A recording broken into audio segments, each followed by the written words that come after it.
Deputy CM Shri Pawan Kalyan గారిని ప్రసంగించవలసిందిగా ప్రార్థిస్తున్నాను.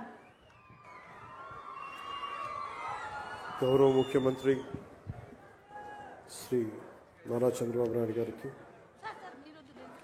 వేదిక పైన ఆసీనులైన మంత్రివర్గ సహచరులకి, ఉన్నతాధికారులందరికీ, ఇక్కడికి విచ్చేసిన విశిష్ట అతిథులందరికీ పేరు పేరున నా హృదయపూర్వక నమస్కారం. ఈ పర్యావరణ దినోత్సవం రోజున ఏం చెప్పాలి, ఏం మాట్లాడాలి అని అనుకుంటే నాకు కొమిర అంకారావు గారికి ఉన్నంత అర్హత నాకు లేదనిపించింది. ఒక 14 ఏళ్ల వయసులో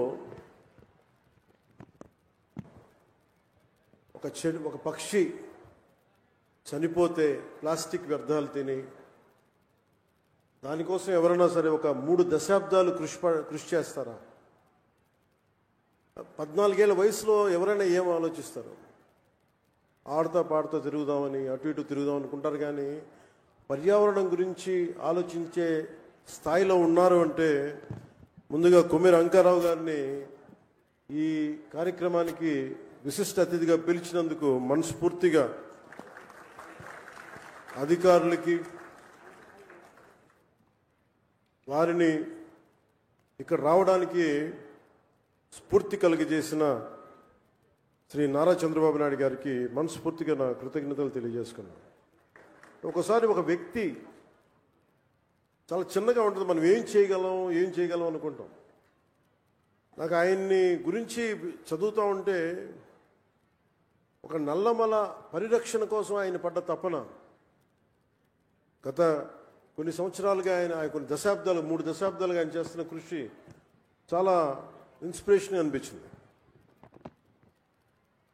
ఈ కార్యక్రమానికి దీనికి మాట్లాడాల్సిన మరింత అర్హత, బలమైన అర్హత గౌరవ ముఖ్యమంత్రి నారా చంద్రబాబు నాయుడు గారికి ఉంది. నాకు ఎప్పుడు అర్హత వస్తుందంటే కనీసం నేను ఒక 1 కోటి మొక్కలు మన అంకారావు గారి లాగాను, లేదంటే గౌరవ ముఖ్యమంత్రి నారా చంద్రబాబు నాయుడు గారి లాగా ఒక చెట్టు నీరు కార్యక్రమం లాంటివి చేసిన తర్వాత ఒక స్ఫూర్తిదాయకంగా మాట్లాడే హక్కు నాకు వస్తుంది ఖచ్చితంగా.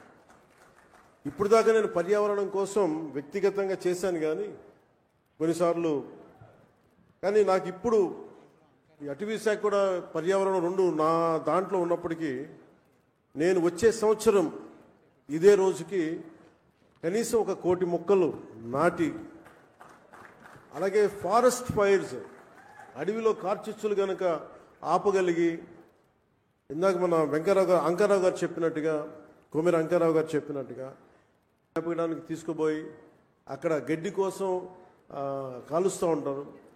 వారికి కొంత అవగాహన సదస్సులు పెంచి వచ్చే సంవత్సరం ఇదే సమయానికి మనస్ఫూర్తిగా మీతోటి అనుభవంతో మాట్లాడతాను. ఒక అటవీ శాఖ మంత్రిగా కావచ్చు, పర్యావరణ శాఖ మంత్రిగా కావచ్చు. అలాగే ఒక్క వాక్యం చెప్పి నేను ముగిస్తాను. చెట్టు అదేదో మనకు ఒక ఆశయమో దానికి, ఇది చెట్టు మనకి ఆధారం.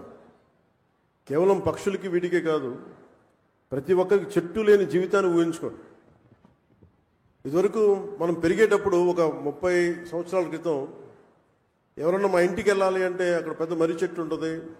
ఆ మర్రి చెట్టు నుంచి కుడి చేతిలోకి వెళ్తే ఇది దారి ఉంటుంది. ఎవరిని ఇల్లు ఫ్రెండ్ ఇల్లు తెలియాలంటే ఎలారా మీ ఇంటికి రావడం అంటే మా ఇంటి ముందు గోరింటాకు చెట్టు ఉంటుంది. ఇట్లాంటివన్నీ పోయినాయి. ఇప్పుడు అసలు చెట్టే ఆనవాళ్ళు అయ్యేది. అలాంటి చెట్లని మనం సంరక్షించుకోవడం మానేసాం. కానీ అదృష్టవశాత్తు మనకి ప్రకృతిని పరిరక్షించగలిగే అవగాహన ఉన్న ఒక బలమైన వ్యక్తి మనకు ముఖ్యమంత్రిగా ఉన్నారు మనకి. అందుకు మనం నిజంగా గర్వించాలి.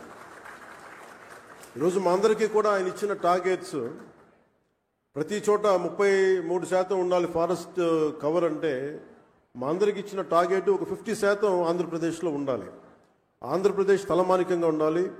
ఈ పర్యావరణానికి సంబంధించి కానీ, అటవీ సంరక్షణకు కానీ, నగర వనాలకు కానీ, చెట్లు విరివిగా పెంచడానికి కానీ, వాటిని స్ఫూర్తిగా తీసుకొని వచ్చేసారి మనస్ఫూర్తిగా కలుస్తాం తెలియజేసుకుంటూ, మీ అందరికీ మనస్ఫూర్తిగా ఈరోజు గౌరవ ముఖ్యమంత్రి గారు ఏం చెప్తారనేది మీతో పాటు నేను కూడా వినడానికి సంసిద్ధంగా ఉన్నాను.